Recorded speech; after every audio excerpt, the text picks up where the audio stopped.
Time வேற ஆயிடுச்சு, இன்னும் ஜெபத்துக்கு யாருமே வரல. சரி, நம்ம பாட்டு பாடி ஆரம்பிச்சிடலாம். எல்லாரும் வந்து கலந்துக்கிட்டோம்.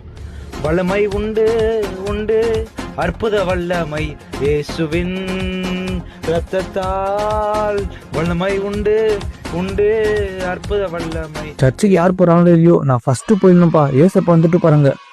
இது ஒரு செருப்ப கூட காணோம். நான் வேற டீ குடிக்காம வந்துட்டேன். இது ஒரு டீய போட்டு வரு பிரியாக்கா. ஐயா, இன்னும் யாரும் வரல போல. இந்த பாஸ்டர் வேற வேலை வாங்குவாரு. ரொம்ப பசி எடுக்குது வேற. கறிக்குழம்பு டீ சாப்பிட்டு வந்துடலாம். கொஞ்சம் ஊருக்காடியா சிமெண்ட் வந்து. ஓ, ஜபா ஸ்டார்ட் பண்ணிட்டாங்க போலியா நீ? நானே பேச்சு ஒரு வாட்டி தான் கடை திறக்கிறேன். வந்துட்டேன் நானு. மெசேஜ் கொடுக்குறப்ப நான் வரேன். இப்போ டேய், சர்ச்சுக்கு டைம் ஆயினுது, இன்னும் தூங்கினுக்குற. ஏந்திரா, சீக்கிரமா ஏந்திரா. டேய், அப்பாவை கிளம்ப சொல்றா, அதுக்கப்புறம் நான் கிளம்புறேன்டா. சர்ச்சுக்கு போன ஏந்திரா. டேய், அவர் இப்பதானே ஆராதனை பண்ணிருப்பாரு.